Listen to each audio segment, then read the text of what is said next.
Captain Han Wu stood at the large window of Meridian's rest station, watching ships from dozens of different worlds dock at the massive space hub. The diplomatic station floated quietly in the Vega system, far from any single world's control. It was neutral ground where the galaxy's most important meetings happened. Today's meeting would change everything. Han Wu adjusted his simple blue uniform. Unlike the fancy clothes worn by other species representatives, humans preferred plain outfits. No gold trim, no flowing robes, no crystal decorations. Just clean, practical clothing that let them move freely. "Captain Han," called Dr. Park Hana as she walked up beside him. The xenobiologist carried a data pad full of notes about the various alien species they would face today. "The council is ready for us." Han Wu nodded. "How many species are voting?" "Today?" 47, Dr. Park replied. "The Dominion brought 12 of their puppet worlds to support them. The old council members seemed nervous. They walked through the station's corridors toward the main council chamber. Other beings moved past them. Tall, thin ethereals with their glowing skin, heavy rockin with their stone-like bodies, and sleek Aquarians in their water suits. Most ignored the humans, but Han Wu noticed the careful looks some gave them. The council chamber was enormous, with seats arranged in circles around a central speaking area. Each species had their own section with special equipment for their needs. The humans sat in simple chairs in a small section near the back. Admiral Kim Jae was already waiting for them. The older military officer had scars on his face from the border wars 20 years ago. He gave Han Wu a small nod as they took their seats. Council Speaker Velthar called the meeting to order. The ancient reptilian being had led the council for over 200 years. His people, the hegemony, were one of the oldest space-traveling species in the galaxy. "We meet today to discuss humanity's request to join the Galactic Council," Velthar announced in his deep, hissing voice. "The humans have submitted all required documents and met the basic requirements for membership." A loud growl came from the Dominion section. Overlord Krextar stood up, his massive form covered in dark armor. The Dominion had been conquering worlds for the past 50 years, building a large empire through force and fear. "Speaker Velthar," Krextar said, his voice booming through the chamber. "The Dominion objects to this membership. Humans control only a small number of worlds. They have no real military power. They offer nothing to the Council except empty words." Han Wu remained calm in his seat. He had expected this. "Furthermore," Krextar continued, "humans have been keeping their homeworld completely closed to outside contact. This is suspicious behavior. What are they hiding on Earth? We demand the right to inspect their world before any membership vote," murmurs spread through the chamber. Several species nodded in agreement with the Dominion. Others looked uncertain. Speaker Velthar's yellow eyes fixed on the human section. "Captain Han Wu, you may respond to these concerns." Han Wu stood and walked to the center speaking area. He moved with quiet confidence, his hands clasped behind his back. The chamber fell silent. "Honored council members," Han Wu began, his voice clear and steady. "The Dominion asks what we are hiding on Earth. The answer is simple. We are hiding nothing. Earth is under protective quarantine protocols." "Protective of what?" Krextar demanded. Han Wu turned to face the Dominion overlord directly. "Protective of anyone foolish enough to threaten our homeworld." The chamber erupted in surprised voices. Some species laughed at what they thought was human arrogance. Others, particularly the older council members, became very quiet. "You speak of threats," Krextar said with amusement. "Your species controls 12 worlds. The Dominion rules over 300. Your largest warship is smaller than our escort vessels. What possible threat could you pose?" Han Wu's expression didn't change. "Overlord Krextar, your forces have conquered 12 worlds in the Outer Rim. That is impressive. Earth has ended 3 galactic-scale wars and turned 2 aggressive species into our closest allies. We prefer not to demonstrate how we accomplish this." The laughter in the chamber died away. Admiral Kim Jae stood up and joined Han Wu in the center. 20 years ago, Admiral Kim said, the hegemony made the mistake of attacking our colony on Kepler Prime. They sent a fleet of 80 ships against what they thought was a helpless farming world. Speaker Velthar's scales darkened with old shame. "Admiral, that is ancient history." "Is it?" Admiral Kim asked. "Because I remember that battle. The entire hegemony fleet was disabled in 4 hours, not destroyed, disabled. Every ship was captured intact, every crew member taken alive. The hegemony learned that day why humans prefer diplomacy. Dr. Park Hana activated a holographic display showing a star map. Red dots marked recent Dominion conquests, while blue dots showed human worlds. The Dominion sees our small territory and assumes weakness," she said. "But consider this. We have never lost a world to conquest. We have never retreated from a battle. We have never failed to protect our allies. Our territory is small because we choose to keep it small, not because we cannot expand it." Krextar slammed his fist on his chair's armrest. "Empty boasts. If humans are so powerful, why do you hide on your little worlds? Why do you avoid the greater galaxy?" Han Wu walked closer to the Dominion section. "Because, Overlord, when humans get involved in galactic affairs, we tend to solve problems permanently. The last time we were forced to act, an entire species that had been conquering worlds for 500 years suddenly decided they preferred peaceful trade instead." "The Ravagers!" whispered someone from the ethereal section. "Yes," Han Wu confirmed. "The Ravagers. They were unstoppable for centuries, until they tried to enslave a human colony. Now they run the most successful merchant fleet in the galaxy, and haven't fired a weapon in anger for 15 years. The chamber was completely silent now. Even species that didn't know the full story of the Ravagers had heard rumors about their sudden transformation from galactic menace to peaceful traders.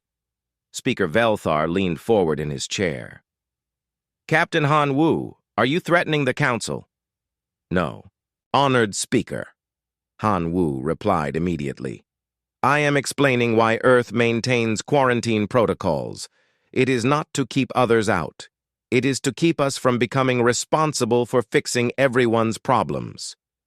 Krextar stood again, his armor clanking. "The Dominion is tired of human mysteries and vague threats. We demand concrete proof of these supposed capabilities. We propose a formal inspection of the Sol system, including Earth itself." The chamber buzzed with conversation. Several species seemed interested in this proposal.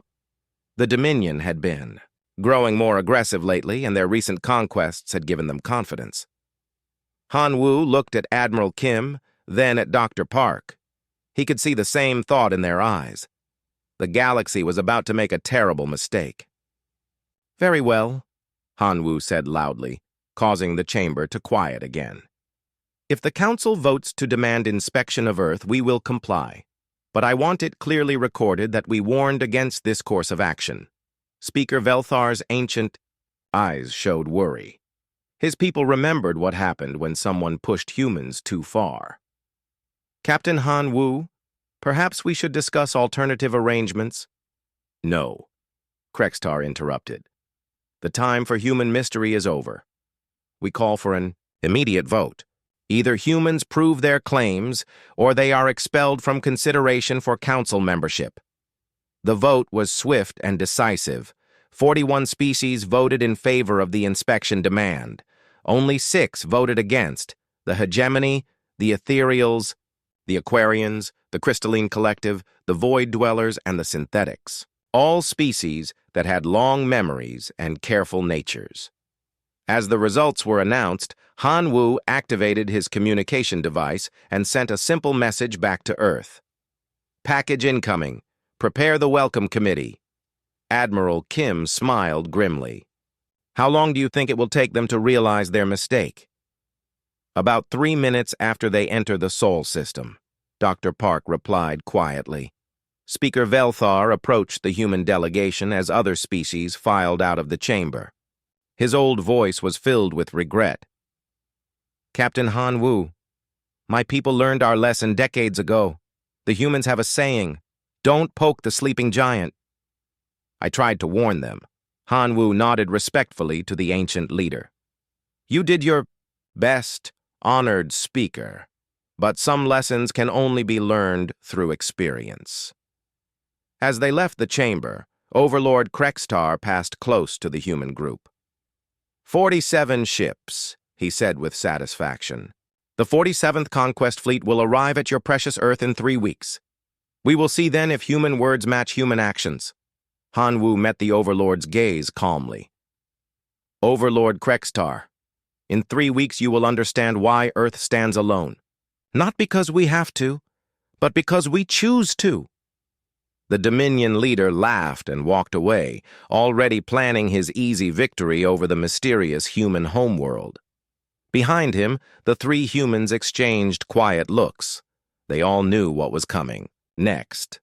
The galaxy was about to learn why humanity preferred to stay home.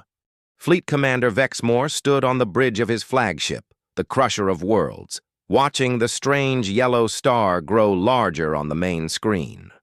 The Sol system looked ordinary compared to the grand binary stars and exotic stellar phenomena he had conquered before. Just one simple star with a handful of planets orbiting around it.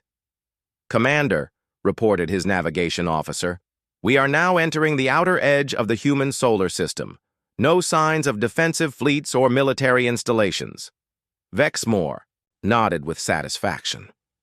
The 47th Conquest Fleet consisted of 47 of the Dominion's finest warships.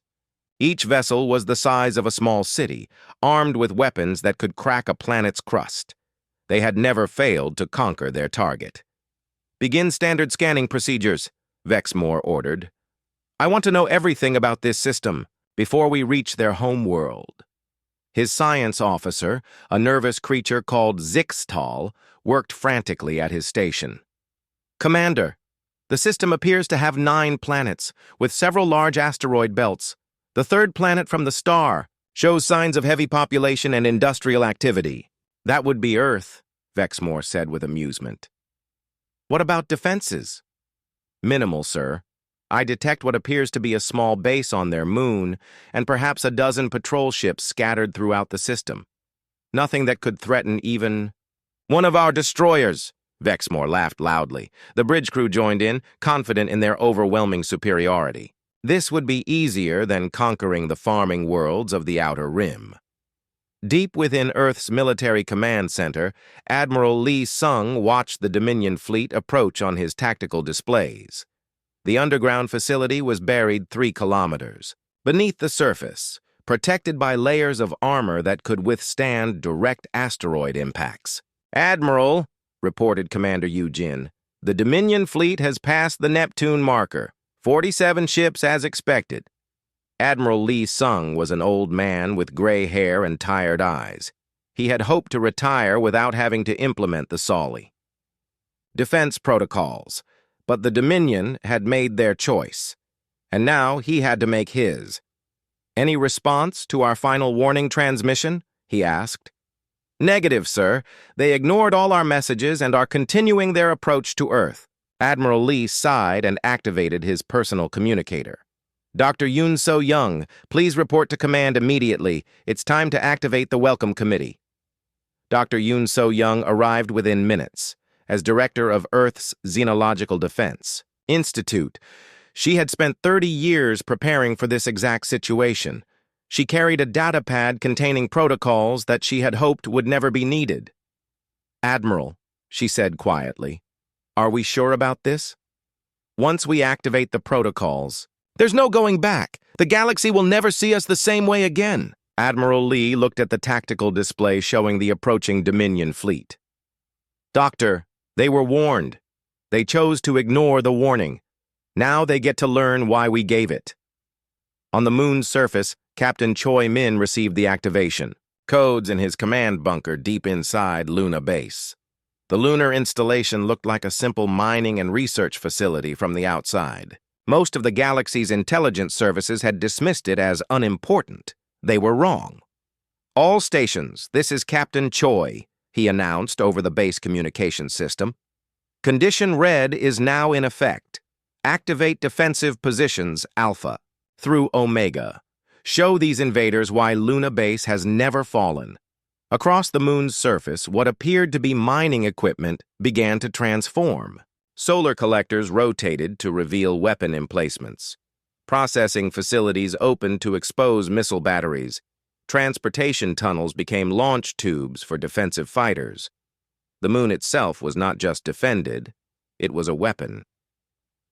Back on Tha, the Dominion flagship, Vexmore was growing impatient. "How much longer until we reach the human homeworld?" "6 hours at current speed, Commander," replied his navigation officer.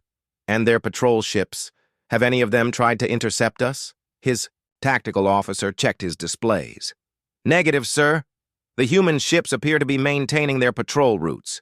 They seem to be ignoring our presence entirely." Vexmore found this strange but not worrying. Perhaps the humans had already given up hope of defending their world. It would make the conquest easier. "Commander," called out Zixtal from his science station. "I'm detecting some unusual readings from the asteroid belt between the 4th and 5th planets." "What kind of readings?" "Energy signatures, sir. Very faint, but there are thousands of them scattered throughout the belt. It's almost like—" "Like what?" Vexmore demanded. "Like there are thousands of ships hiding among the asteroids, sir. But that's impossible. The asteroids aren't large enough to hide proper warships." Vexmore dismissed this with a wave of his hand. "Probably just mining equipment or automated probes. Continue scanning."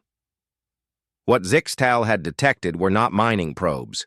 Hidden throughout the asteroid belt were hundreds of converted space rocks, each one hollowed out and filled with enough weapons to destroy a Dominion cruiser. They had been placed there 50 years ago and had been waiting patiently for this day. Captain Nam Gil floated in the command center of his stealth ship, the Silent Hunter. His vessel was invisible to Dominion sensors, hidden among what appeared to be space debris near Jupiter. Around him, 30 other stealth ships waited for the signal to begin their hunt. "Captain," whispered his communications officer, "we have received the go signal from Earth Command. Operation Ghost Protocol is now active." Captain Nam smiled grimly. The Dominion was about to learn that space was full of dangerous things that looked harmless. As the Dominion fleet approached the inner solar system, they finally encountered the first human patrol ships, 5 small vessels, each no larger than a Dominion escort, moved to intercept the massive invasion fleet. "This is Admiral Lee Sung of the Earth Defense Force," came a transmission from the lead human ship. "You are entering restricted space. This is your final opportunity to withdraw. Earth is under quarantine protocols. Any hostile action will result in permanent consequences." Vexmore laughed so hard he nearly fell from his command chair. "Did you hear that? 5 tiny ships are threatening our entire fleet. These humans must be joking." He opened a communication channel to respond. "This is Fleet Commander Vexmore of the Dominion 47th Conquest Fleet. We come to claim Earth for the Dominion Empire. You will surrender immediately or be destroyed." The human admiral's response was calm and cold. "Very well, Commander. You have made your choice. All Earth forces, the Dominion has refused final warning. Quarantine protocols are now in effect. Destroy those pathetic ships," Vexmore ordered his fleet. "Show them the power of the Dominion." The battle was brief and one-sided. The 5 human patrol ships were quickly overwhelmed by the Dominion's massive firepower. They exploded in brilliant flashes of light, their pieces scattered across space. "Target destroyed," reported the tactical officer. "No survivors detected." Vexmore nodded with satisfaction. "Excellent. Now nothing stands between us and Earth. Set course for their moon base. We'll destroy their last stronghold before claiming their homeworld." But as the Dominion fleet moved toward Luna, something strange began to happen. The debris from the destroyed human ships started to glow with an eerie blue light. "Commander," Zixtal called out nervously, "the wreckage from those human ships, it's not wreckage anymore." On the main screen, the scattered pieces of the human patrol ships were pulling themselves back together, like metal puzzles solving themselves in reverse. Within minutes, 5 fully repaired human vessels hung in space where their destroyed counterparts had been moments before. "Impossible," Vexmore whispered. The rebuilt human ships immediately opened fire on the Dominion fleet, their weapons cutting through armor that had never been penetrated before. But these were not the same simple patrol vessels that had been destroyed. These ships moved faster, hit harder, and seemed to anticipate every Dominion tactic. "Evasive maneuvers!" Vexmore shouted. "Return fire!" The Dominion fleet tried to respond, but the human ships were too fast, too smart. They danced between the massive alien vessels like deadly butterflies, striking vital systems with surgical precision. Then the asteroids began to move. Throughout the belt, thousands of space rocks suddenly came alive with weapon fire. Each one revealed itself to be a hidden fortress, armed with weapons that could punch holes through Dominion battlecruisers. "We're surrounded!" screamed the tactical officer. "There are weapon platforms everywhere!" But the real shock came when they approached Luna Base. The moon's surface began to shift and change, revealing the truth that Earth had hidden for decades. Luna wasn't just defended, it was one enormous weapon platform disguised as a natural satellite. Massive gun batteries emerged from craters that had seemed empty moments before. Missile silos opened across the entire surface. Fighter bays revealed themselves in what had appeared to be simple rock formations. Captain Choi Min's voice echoed across all frequencies. "Attention, Dominion Fleet, you are now in the Luna Defense Zone. Surrender immediately or face complete destruction." Vexmore stared at the tactical display in horror. His mighty conquest fleet was trapped in a killing field that stretched across the entire solar system. Every asteroid, every piece of space debris, every seemingly empty patch of vacuum contained hidden weapons aimed at his ships. General Park Dae-Won sat in the war room deep beneath the Himalayas, watching as his carefully planned defenses came to life across the solar system. For 30 years, he had prepared for this moment, the day when someone would force humanity to reveal what they really were. "General," reported Colonel Shin Woo-jin from his station, "all defense platforms are online. Luna Base reports ready status. The asteroid belt weapons are fully operational." General Park nodded calmly. "And our stealth fleet?" "Captain Nam Gil's ghost ships are in position. Commander Bae Soo-jin's Titan strike wing is ready to deploy." On the main display, the Dominion fleet appeared as red dots scattered throughout the inner solar system. They had no idea they were surrounded by over 5,000 hidden weapon platforms, each one capable of destroying ships 10 times their size. "Sir," called out Dr. Kang Ho-seok from the technical section, "Project Damocles is ready for activation, on your command." General Park paused. Project Damocles was humanity's ultimate demonstration, a weapon system so advanced that it would permanently change how the galaxy viewed Earth. Once activated, there would be no more hiding, no more pretending to be a small, peaceful species. "Not yet, Doctor. Let them see our conventional defenses first. Save Damocles for when they truly understand their situation." Meanwhile, on the Dominion flagship, Fleet Commander Vexmore was beginning to understand that his easy conquest had become a nightmare. His ships were taking damage from attacks coming from every direction, but he couldn't see most of his attackers. "Status report," he demanded. "We've lost 6 ships already," his tactical officer reported, with panic in his voice. "The humans have weapon platforms hidden throughout the system. Every asteroid, every piece of space debris, they're all armed." "How is this possible?" Vexmore roared. "Our intelligence reports said they had minimal defenses," his science officer. Zixtal looked up from his scanning station with fear in his eyes. "Commander, I don't think these are normal defenses. The energy readings I'm seeing..." Some of these weapons are more powerful than anything in our entire fleet. From her position on Titan Station, Commander Bae Soo-jin prepared to launch her strike wing. The massive facility had been disguised as a simple research station for decades, but it was actually the largest military base in the outer solar system.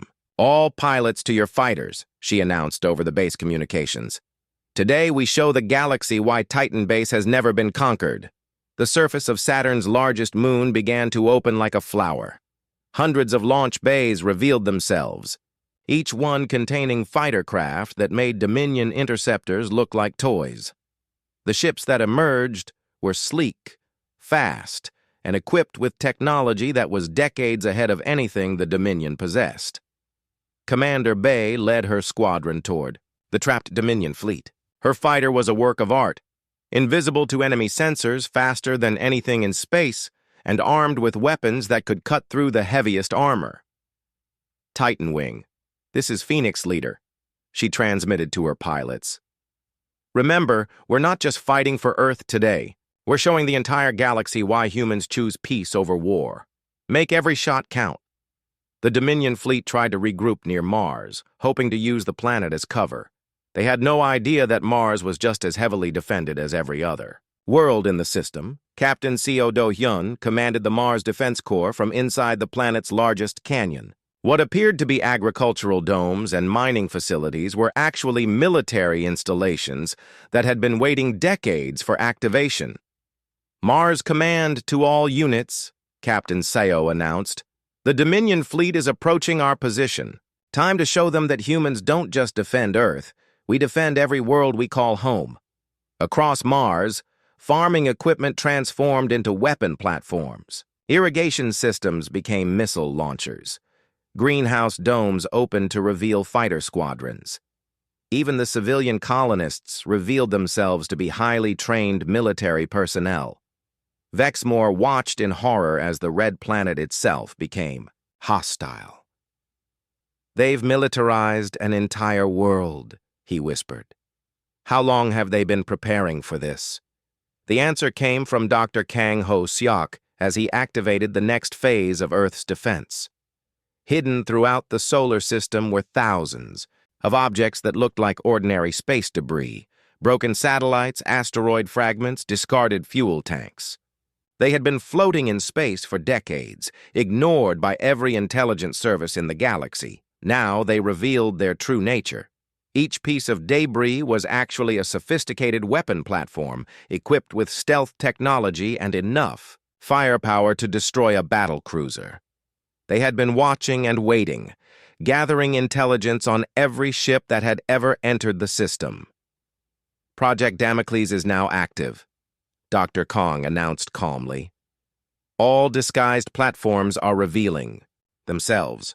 Suddenly, the Dominion fleet found itself surrounded not by hundreds of weapon platforms, but by thousands. Every direction they looked, space was filled with armed installations that had been invisible moments before. "This is impossible," Vexmore said, his voice breaking. "No species could hide this much military power." His answer came from Captain Nam Gil, whose stealth ships finally revealed themselves. The Silent Hunter and her sister ships materialized out of empty space, appearing like ghosts around the Dominion vessels. "Dominion fleet," Captain Nam transmitted. "You are completely surrounded. Your ships are outnumbered 50-1. Surrender now, and you will be allowed to leave alive." But Vexamore was too proud and too frightened to surrender. "All ships, attack pattern Delta. We fight our way out."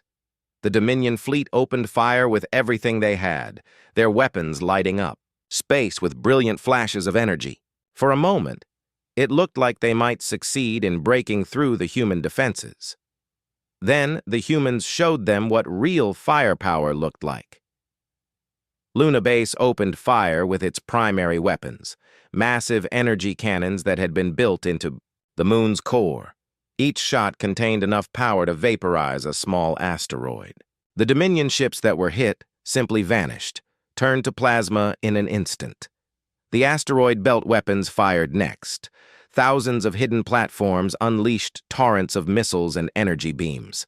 The space around the Dominion fleet became a storm of destruction that no ship could survive. Commander Bay's strike wing attacked with surgical precision, their advanced fighters dancing between the Dominion ships like deadly angels. Each pilot was a master of their craft, trained from childhood in the art of space combat. But the most shocking revelation came when the sun itself seemed to come alive. Deep within the corona of Earth's star, hidden where no scanner could detect it, was humanity's ultimate secret, Sol Station. The massive battle platform had been built over 50 years ago, using technology that the galaxy had never seen. Admiral Yang Tae-Soo commanded Sol Station from his position in the heart of the sun. The station was protected by energy shields that could withstand solar flares and armed with weapons that drew power directly from the star itself. "Sol Station to all Earth forces," Admiral Yang transmitted. "This is Sunfire Command. We are moving to engagement position." The enormous platform emerged from the sun's corona like a metal phoenix rising from flames. It was larger than any ship the Dominion had ever built, and it radiated power that made their entire fleet seem insignificant. "Dominion vessels, Admiral," Yang announced. "You were warned not to threaten Earth. You chose to ignore that warning. Now you face the consequences." Sol Station's main weapon charged with energy drawn from nuclear fusion itself. When it fired, the beam of pure solar energy cut through space like the wrath of a god, striking the largest Dominion battleship and turning it into a brief new star. Vexmore stared at the tactical display in complete shock. His mighty conquest, fleet, 47 of the most powerful warships in the galaxy, was being destroyed by enemies he couldn't even see properly. Worse, he was beginning to understand that the humans weren't even using their full power. "Commander," his communications officer reported, "we're receiving a transmission from Earth." On the main screen appeared the face of General Park Dae-Won. The human general looked tired and sad, like a parent who had been forced to punish a disobedient child. "Fleet Commander Vexmore," General Park said quietly, "your fleet is completely surrounded and outgunned. We have demonstrated that resistance is futile. Will you surrender now, or do we need to show you more of our capabilities?" Vexmore looked around his bridge at his terrified crew. Half his fleet was already destroyed, and the humans seemed to have unlimited reserves of weapons and ships. But his pride would not let him surrender to what he had thought was a weak species. "Never!" he shouted. "The Dominion does not surrender to inferior beings." General Park sighed deeply. "Very well, Commander. You force us to show you why Earth has remained unconquered for 3,000 years. He turned to Dr. Kang Ho-seok. "Doctor, activate the deep space platforms. Show them what we built in the dark between the stars." Throughout the outer solar system, in the cold, empty space beyond Pluto, new contacts began appearing on Dominion sensors. Massive structures that had been hidden in the void for decades suddenly powered up and revealed themselves. Each one was the size of a moon, armed with weapons that could crack planets. Fleet Commander Vexmore stood on his damaged bridge, watching his proud conquest fleet being systematically destroyed by an enemy he had completely underestimated. Of his original 47 ships, only 19 remained functional, and even those were badly damaged. "Commander," his communications officer called out desperately, "we're receiving surrender terms from the humans." Admiral Yang Tae-Soo's image appeared on the main screen from Sol Station. The human commander looked calm and professional, as if destroying galactic fleets was just another day's work. "Fleet Commander Vexmore," Admiral Yang said, "your situation is hopeless. Surrender immediately, and your surviving crews will be allowed to return home safely." Vexmore's pride warred with his growing terror. Everything he thought he knew about humans was wrong. They weren't a weak species hiding on a few small worlds. They were apex predators who had been pretending to be harmless. "What guarantee do I have that you won't execute us?" Vexmore asked. The same guarantee we gave to the hegemony 20 years ago, Admiral Yang replied. And to the Ravagers before them. Humans do not kill defeated enemies who surrender honorably, but continued resistance will result in the complete destruction of your fleet. Before Vexmore could respond, his science officer Zixtal looked up from his station with pure terror in his eyes. Commander, I'm detecting massive energy buildup throughout the system. It's like they're preparing to fire everything at once. Dr. O.G. Wan spoke from her position in Earth's Strategic Command Center. Commander Vexmore, you seem to think this is just about your fleet. Let me explain something that your intelligence services failed to discover. A new holographic display appeared, showing not just the Sol system, but star maps extending across half the galaxy. Blue dots marked what appeared to be ordinary human trade stations, diplomatic outposts, and civilian colonies. Every one of these locations, Dr. O continued, is actually a military installation disguised as something harmless. We have been preparing for galactic-scale warfare for over a century. Your 47 ships are facing the combined military might of a species that could conquer this entire galaxy if we chose to. Commander Lim Haye-jin activated the psychological warfare protocols from her command ship in the outer system. But, more importantly, Commander, we know everything about your empire. New displays show detailed maps of Dominion space. Every world, every military base, every government facility. The intelligence was so complete, it included floor plans of Dominion command centers and personal files on every major leader. How? Vexmore whispered. Because, Commander Lim explained, we have been watching you for 50 years. Every Dominion world has human agents living on it. Every military base has been surveyed. Every government building has been infiltrated. We know your empire better than you do. As if to prove this point, reports began flooding in from across Dominion space.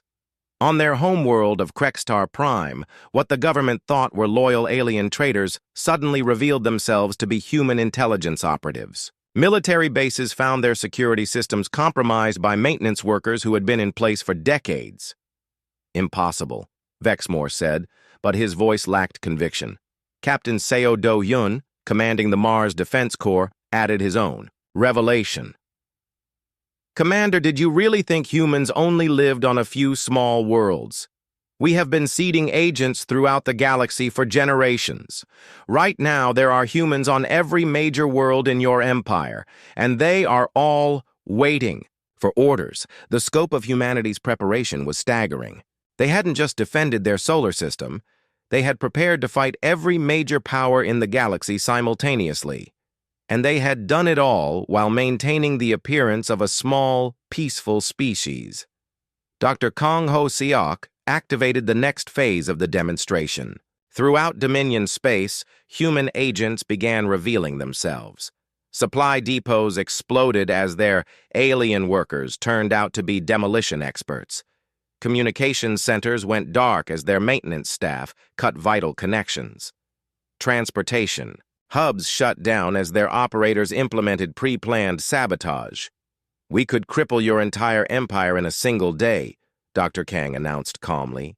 We could cut your supply lines, destroy your infrastructure, and leave your worlds defenseless. But we won't, because that would make us responsible for governing your people, and we don't want that job. Vexmore finally began to understand the true horror of his situation. His fleet wasn't just trapped in the Sol system, his entire empire was compromised.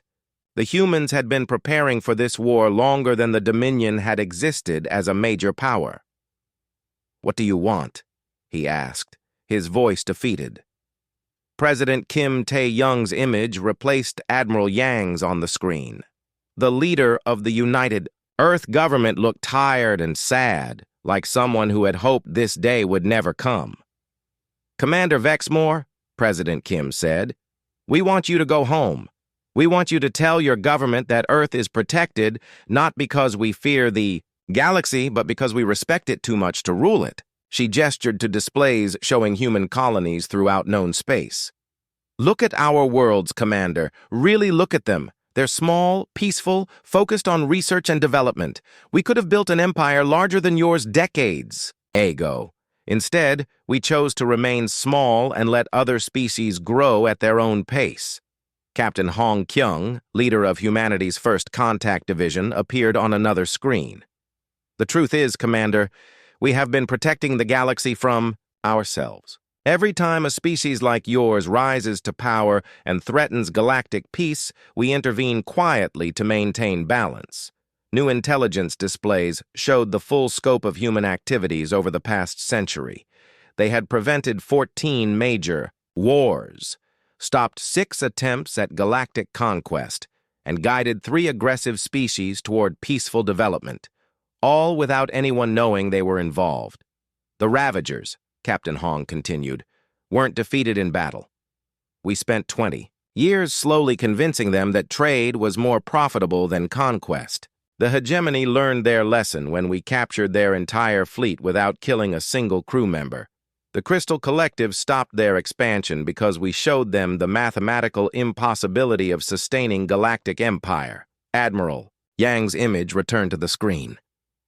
Commander, your empire has been trying to conquer the galaxy for 50 years. In that same time, we have been quietly preventing 3 other species from doing exactly the same thing. We don't rule the galaxy because we choose not to, not because we can't. The remaining Dominion ships found themselves completely surrounded by human forces that seemed to materialize from empty space. Stealth ships, hidden platforms, disguised installations. The entire solar system was one massive military trap that had been waiting decades for someone to spring it. Sir, Vexmore's tactical officer reported, I'm counting over 8,000 separate weapon platforms targeting our fleet. How did they hide so many ships? The answer came from Commander Bei Su-jin as her strike wing performed impossible maneuvers around the Dominion vessels. Because, Dominion Commander, this isn't just our military. Every human in this system is a trained soldier. Every civilian installation can be converted to military use in minutes. Every man, woman, and child on every human world has been preparing for this day their entire lives. Dr. Ojiwan provided the final revelation that broke Vexmore's spirit completely. Commander, run a deep scan on the wreckage of your destroyed ships. When the scan completed, Zixtao looked up in shock. Sir, the wreckage. It's being collected and analyzed by automated systems. They're learning from every shot we fired, every tactic we used. Exactly, Dr. O confirmed. By the time you return to Dominion space, we will know everything about your technology, your tactics, and your capabilities. Meanwhile, you still have no idea what our real military looks like. Throughout the outer solar system, more and more human installations revealed themselves. What had appeared to be a few small colonies was actually a military complex that spanned light years. Every asteroid, every moon, every seemingly empty patch of space contained hidden defenses. But the most terrifying revelation came when Admiral Shin Woo-jin, Supreme Commander of all human forces, finally spoke from his secret headquarters. Fleet Commander Vexmore, Admiral Shin said, what you see here is not our military. This is our civil defense force, our local militia. Our actual military has never been deployed against a galactic power because no one has ever been foolish enough to require it. The implication was clear. Everything that had destroyed most of the Dominion fleet was just Earth's home guard. Somewhere out there was humanity's real military, and it had been designed to fight threats that made the Dominion look insignificant. We have been running computer simulations of galactic conquest for over a century, Admiral Shin continued. Not because we want to conquer anyone, but because we need to know how to defend against every possible threat. The result is a military doctrine so advanced that we could pacify the entire galaxy in less than a year if we chose to. Vexmore realized that his mighty conquest fleet had been defeated by what humans considered local security guards. The real military had never even bothered to show up. 3 days later, the emergency session of the Galactic Council convened on Meridian's rest station. The news of the Dominion fleet's destruction had spread across the galaxy faster than light itself, carried by quantum communication networks that connected every major world. Captain Han Wu stood once again before the assembled representatives, but this time the chamber was silent. No one laughed at human claims anymore. No one questioned their capabilities. The burning wreckage of 47 Dominion warships had answered all such questions permanently. Council Speaker Velthar called the session to order with his ancient voice heavy with regret. We are here to address the recent events in the Sol system. Fleet Commander Vexmore, please give your report to the Council. Vexmore limped to the center of the chamber, his armor scarred and his pride shattered. Of his mighty conquest fleet, only 12 ships had survived to limp home. The rest had been vaporized by weapons that made Dominion technology look primitive. Honored Council, Vexmore began, his voice barely above a whisper. The Dominion fleet was defeated, completely. The humans, he paused, struggling to find words. The humans have been hiding their true nature from the galaxy. He activated a holographic display showing the battle footage his surviving ships had recorded. The council members watched in stunned silence as human defenses materialized from seemingly empty space, as their moon revealed itself to be a massive weapon platform, as stealth ships appeared like ghosts to hunt down Dominion vessels. "How many human ships engaged your fleet?" asked Overlord Krextar, who had remained silent until now.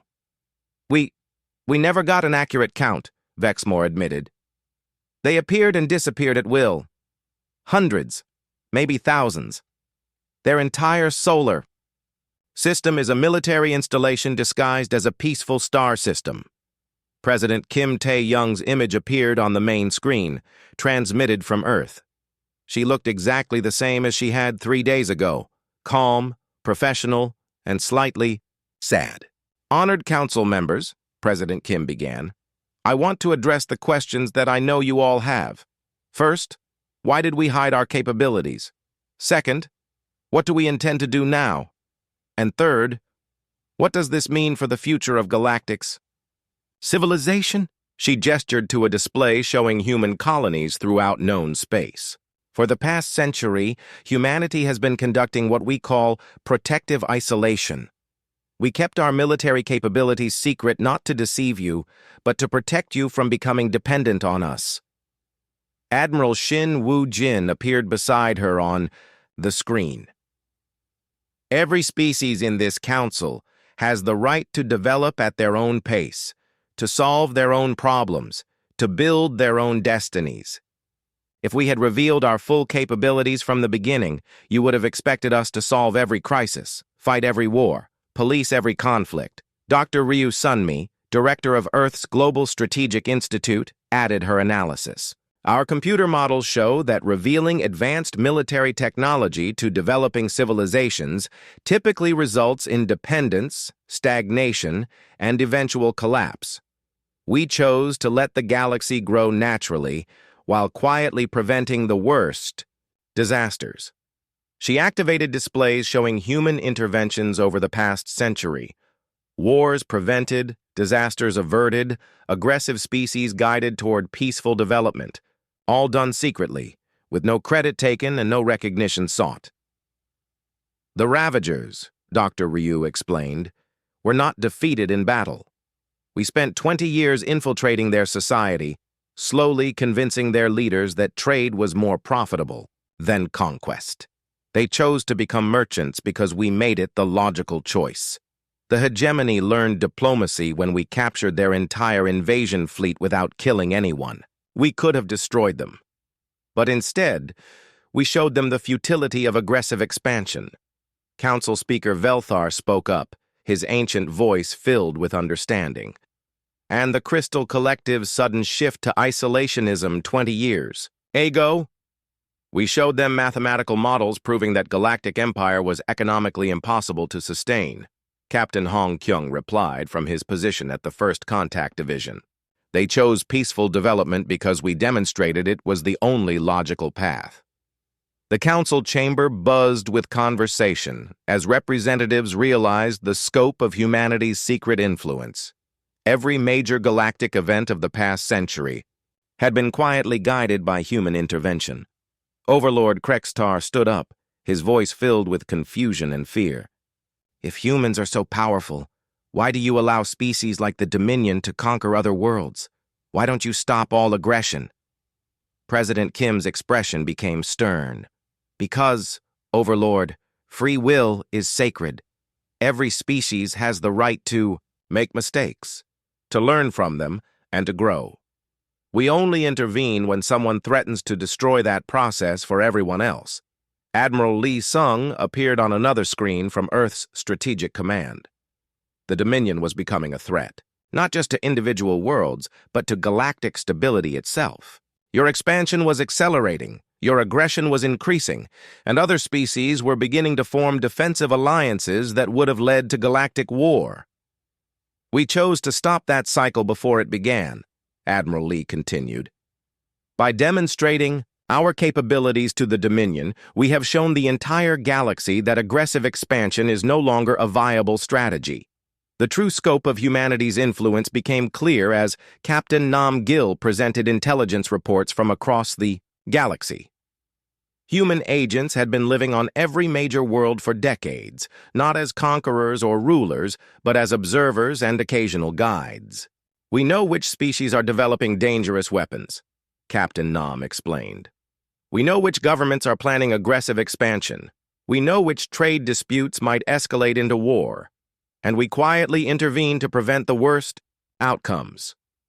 Dr. Yoon So-young stepped forward to address the Council's growing anxiety. But we do not want to rule you. Ruling the galaxy would require us to make decisions for hundreds of species, each with their own cultures, values, and needs. That kind of responsibility would destroy us and you. President Kim nodded in agreement. What we want is simple. We want the galaxy to grow, to explore, to develop new technologies and new forms of art and culture. We want you to solve your own problems and build your own futures. We only ask that you do so without threatening to destroy everyone else in the process. The chamber fell silent as the full implications sank in.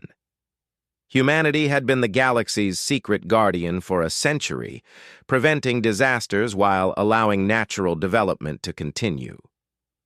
Council Speaker Velthar finally spoke the question everyone was thinking. What happens now? How do we proceed with this knowledge? Admiral Shin Woo-jin answered from Earth. Now you have a choice. You can continue developing as you have been, knowing that we will intervene only to prevent galactic-scale disasters. Or you can become dependent on us to solve every problem, which will ultimately weaken your species and rob you of your independence. We recommend the first option, President Kim said with a slight smile. We like the galaxy the way it is, diverse, chaotic, full of potential. We just want to make sure it survives long enough to reach that potential. The Dominion representatives huddled together, whispering frantically. Finally, Overlord Krextar approached the center of the chamber. The Dominion, he began, then stopped and tried again. The Dominion formally requests immediate ceasefire and peace negotiations with Earth. We also request guidance in transitioning our empire to a more sustainable model. President Kim nodded graciously. We would be happy to provide advisors, Overlord, but the decisions must be yours. We will not rule your empire for you. Over the next hour, 17 different species formally requested human assistance with various problems: trade disputes, territorial conflicts, resource shortages, technological development. Each time the human response was the same. They would provide advice and information, but the decisions must come from the species themselves. Finally, Council Speaker Velthar called for the vote that everyone knew was inevitable. The question before us is whether humanity should be granted full membership in the Galactic Council, with all rights and privileges thereof. The vote was unanimous. 47 species in favor, 0 opposed, 0 abstentions. But President Kim's response surprised everyone. We are honored by your trust, but we must decline full membership at this time. The chamber erupted in surprised voices. Captain Han Wu stepped forward to explain. Full council membership would require us to take positions on every major galactic's issue, he said. It would make us responsible for decisions that affect billions of beings across hundreds of worlds. That responsibility would inevitably lead us toward the kind of galactic governance we have been trying to avoid. Instead, President Kim continued, we propose a new relationship. Earth will accept observer status on the Council. We will provide information and advice when requested, but we will not vote on internal affairs of other species. We will continue to intervene only when galactic stability itself is threatened. Admiral Yang Tai-Su, still commanding Seoul Station, added the final element of humanity's proposal. However, we formally declare Earth and all human colonies to be protectorates of the Galactic Council.